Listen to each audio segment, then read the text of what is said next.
Hi, welcome to my YouTube channel and welcome to my first YouTube video. My name is Tyler and this is going to be a end of the year wrap up, and hopefully through this wrap up you will learn the type of reader I am.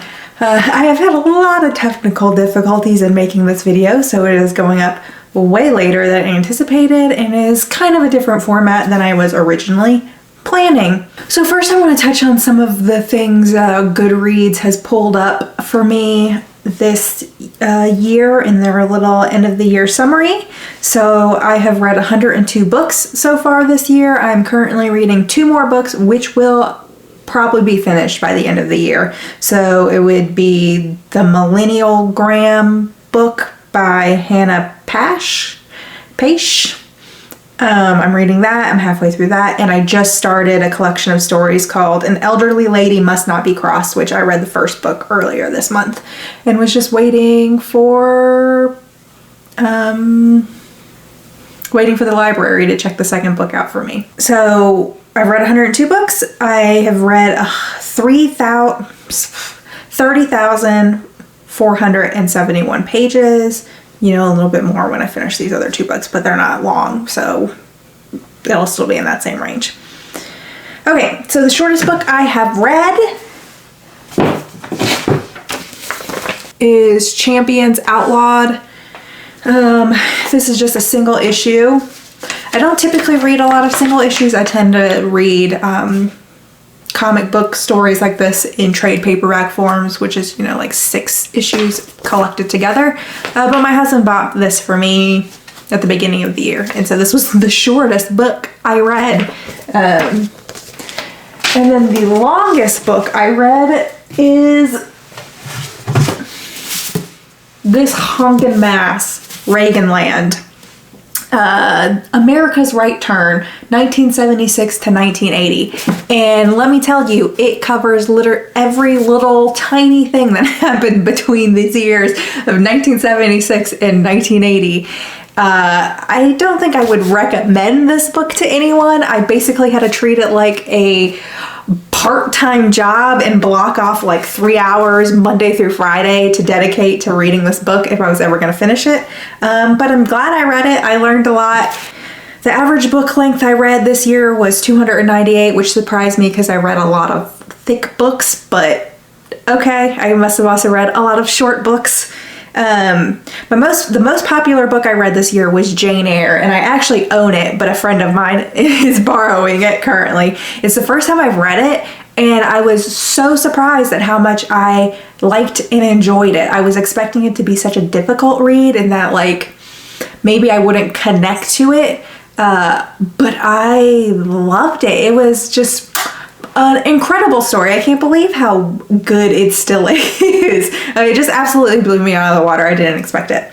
The least popular book I read, I just read this month. It's called Yasmin. It is a graphic novel about a Muslim woman from Afghanistan. Was it Afghanistan? During ISIS takeover and how her family got separated and they got to the US and she got to the US at a different time because of events that happened. It was fine. I gave it 4 stars. It was a little, it was a lot of back and forth and it was a little confusing in points. But the art was beautiful. It was a perfectly good story. And so the last thing I'm going to touch on from Goodreads is this was the highest rated on Goodreads. It's the Adventure Zone, a graphic novel that just came out. I'm a big McElroy family person. They do a D&D podcast, and this is that first arc that they did from that D&D podcast. And they've been doing graphic novelizations of it. So, of course, I had to pick up. This is, the 4th one, Crystal Kingdom. And it's great. I love the McElroys. Okay, so that's all that I want to touch on from Goodreads. So now I'm going to touch on what I read this year, what I liked, what I didn't like. We'll kind of go month to month just because it's a little easier in my notes from what I've written down for this year. So in January, my top read was When No One Is Watching, which is a thriller that touches on gentrification, which is why I read it. I am interested in things like gentrification and cities and whatnot. And I gave it 4 stars. Honestly, I don't remember very much about it now, months later. I think part of that also has to do with, I think this year I have been moving away from thrillers. So I think that's the only thriller that has made it into my favorite books. Just because every month I highlighted the book I liked the best. I don't know if it's oversaturation or if it's just a change that I'm personally experiencing, but I'm just not gravitating and reaching for thrillers or enjoying them as much this year. So in February, my favorite book I read, this was Essex County by Jeff Lemire. I was struggling a lot in the beginning of the year finding the motivation to read, so I did a lot of rereading and I read a lot of graphic novels, and I read a lot of stuff that I already owned but hadn't read yet. So this is one of my husband's books, and it had been sitting on the shelf for ages, and he kept telling me, oh, you'll like it, you'll like it, you'll like it, and I never read it. So I finally read it, and it's a collection of stories about a family in Essex County, Canada. I don't know if that's a real place or if it's like a mythical place. And it kind of touches on these familial ties from past and the present. And I definitely remember it made me cry at least once while reading it. Jeff Lemire is a great artist, and it's just really good. I would actually really suggest reading it at some point. In March, my favorite book was The Warmth of Other Sun. This was my big read in that month. I had been missing nonfiction. It had been a while since I read nonfiction, and this had been on like my radar for a while. So I ended up picking this up from the local bookstore, and it took me about a month to read, and I just absolutely loved it. It's about the Great Migration, which is of movement of Black Americans from the South to northern cities that took place over a lot of years, like decades. I can't remember. I think it ended in the 70s, but I can't remember exactly when it started. But it follows a couple different people over different times and the reasons they moved and what the move, how it affected and changed their lives. This also made me cry, which is pretty rare for nonfiction, to be quite honest. If you can't tell, I'm very interested in, I was a geography major in college, so I'm interested in place-based stuff. So I really enjoyed this.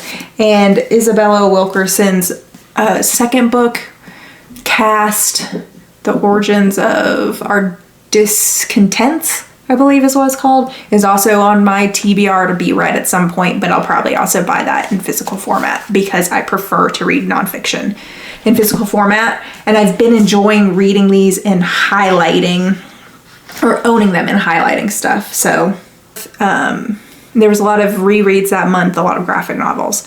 Then in April, everything on here that I have highlighted. So my favorite book in April was House of Leaves, which I reread for like the 4th or 5th time, but I read it with a friend who had never read it before. So that was a lot of fun. And this is also a big beefy man of a book.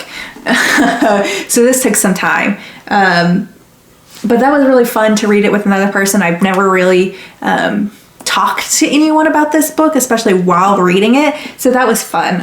If you haven't heard of this book, honestly, I would just suggest Googling it because it's a very complicated, weird read. It's like a story within a story within a story. There are footnotes and just craziness in this book. It's one of my all-time favorites. But I also got into some other things.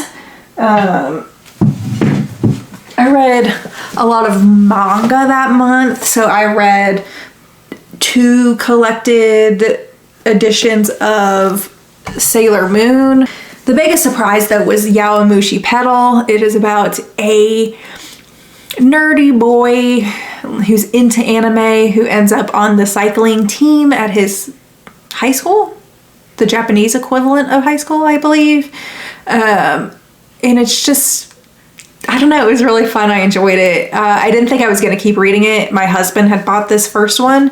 I was like, oh, that's fine, whatever. But then it got really good at the end, so I picked up the second one, which I also loved and wanted to read the third collection, but it has been out of stock at my comic shop since April. So I'll probably reread the first 2 collections of these when the third one ever gets in stock again. May. My favorite book was Piranesi, which is kind of it's not magical realism, but kind of like a light, soft fantasy sort of thing.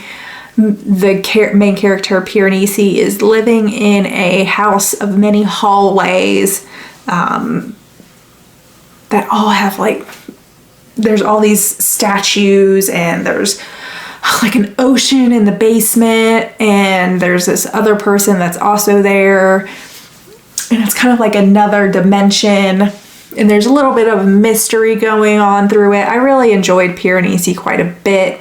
I'm not a big fantasy reader, so this is like as fantasy as I get, where it's more of like just a little weird, but still relatively grounded in reality. I also read We Ride Upon Sticks with a Friend this month, which seems like something I should have liked, but I don't know, I just didn't. There was definitely some interesting, weird little scenes, but overall I just didn't enjoy it, and by the end I was just like really skimming stuff because I just wanted to finish the book. In June, I read Swimming in the Dark, which is kind of a historical fiction sort of thing, which is also not something I typically really read, but it's a little more modern because it took place in communist Poland, and it is about 2 men, gay men, who fall in love, and they're both kind of on different ends of the political spectrum. So one is willing to just keep his head down and do what needs to be done, and isn't necessarily really upset with the communist order, while the other is, the main character is more willing in wanting a freedom that he cannot have in Poland at that time. And in that book, Giovanni's Room by James Baldwin is like a big thing. The one character reads it and then shares it with the other, and it's kind of like how they understand their gayness at the time, sort of. So I ended up reading Giovanni's Room after I finished Swimming in the Dark. I'm like a mood reader. A certain book will kind of bring something up and I'll want to read that. So that's what I did. The other book I liked that month was The First Bad Man. It's the first time I read it, and it's kind of a weird little book about a character, a woman who doesn't really, I honestly don't even know how to describe it. It's just weird, and there's plot to it, but it's like lighter on the plot. It's more about like the weird little characters in it. So in June, I also kind of discovered the audiobooks I liked. I was never a big audiobook reader or listener. And so I discovered that more memoir-y, narrative-y nonfiction works for me. So a memoir about a specific event, sort of. So I listened to Educated, and I really enjoyed that. In July, I finished Jane Eyre, which I still don't have. I also read a lot of Jane Eyre retellings in this year, just because, like I said, that's what I do. I get interested in like a specific thing, and then I want to read all about that specific thing. That July, I also read A Good Girl's Guide to Murder. I read that whole series this year. I'll touch on that a little later. I also listened to Why Fish Don't Exist, The Story of Lost Love, and The Hidden Order of Life.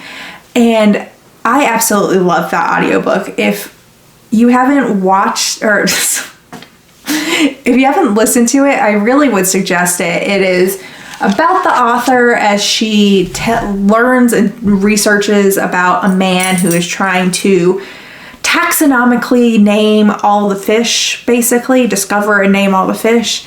And it just takes wild turns about the man, and it's just crazy.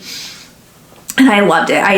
It's only 4 hours, I think, and it just blew me out of the water. I couldn't believe it. It was such a good listen. In August, Good Girl, Bad Blood was my favorite read, which is, I can't even remember what specifically happened in that one. I also read The Echo Wife, which I really, really liked. I kind of wish that had been my favorite book of August because of things I will touch on later. That's the type of sci-fi I like. Again, pretty grounded in reality, but like these bigger concepts that don't need all the nitty-gritty details. Like, I'm never gonna read Dune.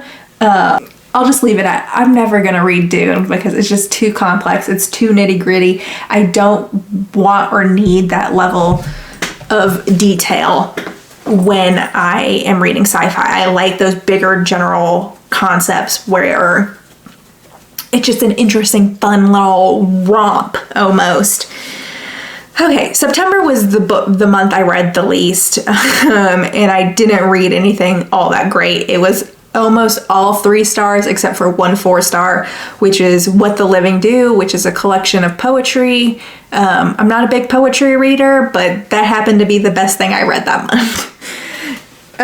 In October was also a bit of a dud. I was trying to read more spooky things and it just all fell flat for me.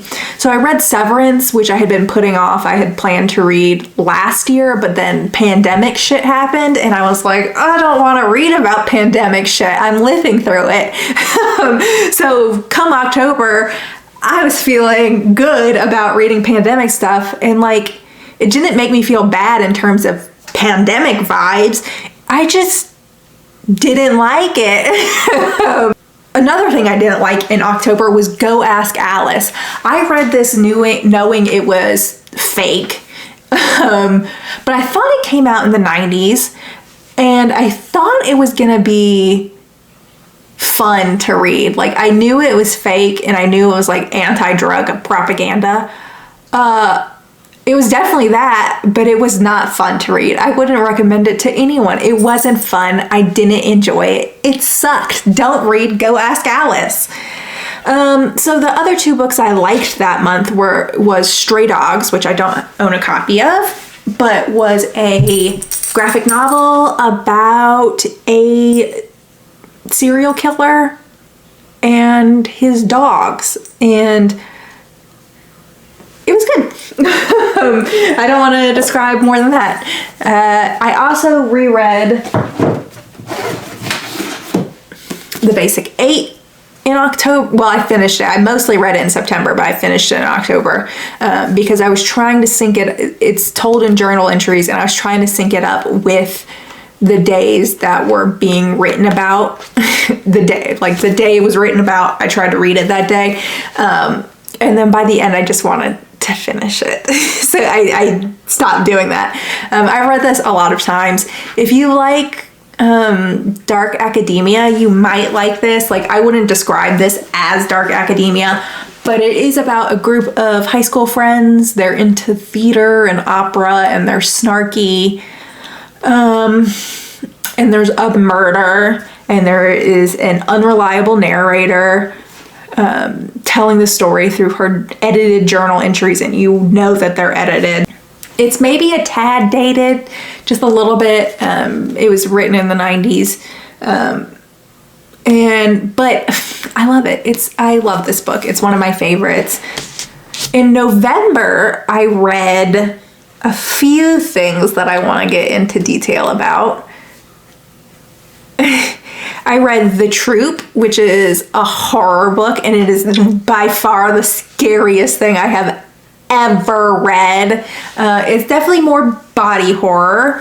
And it also has like a Lost in the Wilderness like vibe to it, which I enjoy. I enjoy some Lost in Wilderness stories.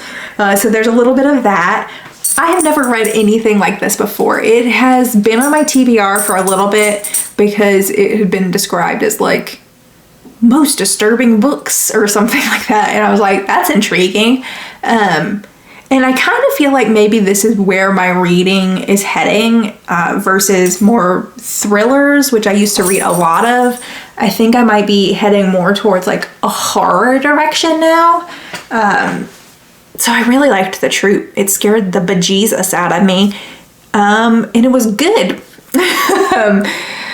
I listened to Mexican Gothic as an audiobook. I'm not a big fan of narrative fiction in audiobook format. I listen to a lot of nonfiction podcasts, so I think that's why like more memoir nonfiction stuff works really well for me, but I struggle to hold on to all the threads of fiction, like storytelling fiction in audio format.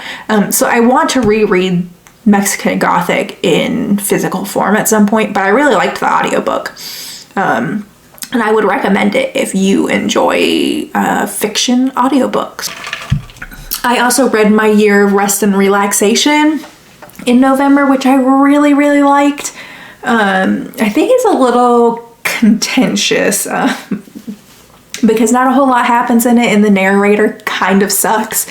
But I enjoyed it. If you don't like gratuitous drug use, I wouldn't recommend it because the whole book is basically her just taking sleeping pills and thinking about shit. So if that's not like your type of story, if you don't like a really inward, like not very plot-based story, you probably won't like it. But I liked it quite a bit, which was a surprise. Okay, now we're going to get into something that's probably going to be controversial. But in November, I read As Good as Dead, which is the last Good Girl's Guide to Murder book. It's like the final book in the trilogy, and I hated it. I was so angry reading this book. I gave it 1 star. I probably would have given it 0 if I could have. I did not like this book. The first 2 books I enjoyed. They were very quick, fast-paced, and I understood why the beginning half of this book was slower paced. It was trying to mimic, you know, the inner turmoil of Pip, the main character. But I felt there was like commentary being made on society's obsession with true crime and the effects that has on like the criminal justice system and policing. And I thought there was commentary being made on those 2 things separate from like true crime. And then I felt like this 3rd book just threw it all in the garbage. I hated the twist, and I felt like it did not fit the characters, the choices they made after that big choice, that big twist happened. I didn't like it. And I tend to not like final books all that much to begin with, but I'm never gonna read these books again. I reread 2 series this year that I don't like the final books and felt like they aren't very good, but I reread the series because I like the other books in the series. So like this book ruined the series for me. I'm never gonna reread them. I did not like it. And I'm in the minority. I know that by what the reviews I read on Goodreads. People loved this 3rd book. I hated it. Not a fan. And then this month, I have read a couple things. I think this is probably going to end up being my favorite book of the month, Friday. Book 1, The First Day of Christmas. And it is kind of a mystery crime graphic novel. And I just picked this up on a whim when I went to the comic shop a couple weeks ago. But I really liked it. It's not a complete story. It's only 3 chapters. But the art is just absolutely beautiful. I was very intrigued. I don't think the other ones are out yet, so I wanted more of the story.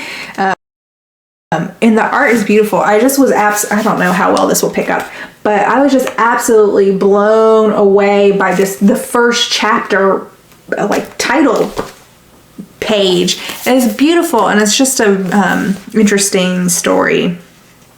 A young adult detective hero finally grows up in the first volume of this post-YA masterpiece. And it was a good, fun read. I enjoyed it quite a bit. The art was beautiful. And yeah, that's probably going to be my favorite book of the month. Maybe Dead Man Walking, which I listened to this month also, which is by Sister Helen Prejean. It is about men she counseled and befriended on death row and the effect that their death had on her and just kind of the ethics and morals of the death penalty, which was really good. But those are the 2 big reads for this month. So I don't know, hopefully maybe you found some book recommendations, things you want to check out. As you can see, not a whole lot of modern releases on this list, or books that came out this year, or there's not a lot on this list. I'm a big library reader, so I don't typically read a lot of new releases, and I read a lot of graphic novels. So if you're not into that, you're probably not gonna like my videos all that much. If you're looking for someone who's gonna review new releases, that's not gonna be me.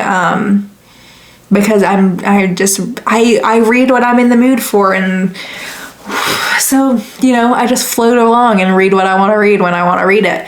And I tend to read a lot of rereads. I'm a big re-consumer of media. But thanks for watching this video. I hope maybe you enjoyed it, even if it was just background noise. Yeah, and hopefully you enjoyed some cat footage, because they certainly were wanting to make their YouTube debut. And I hope to see y'all next week. Bye, have a good day. Talk to y'all later.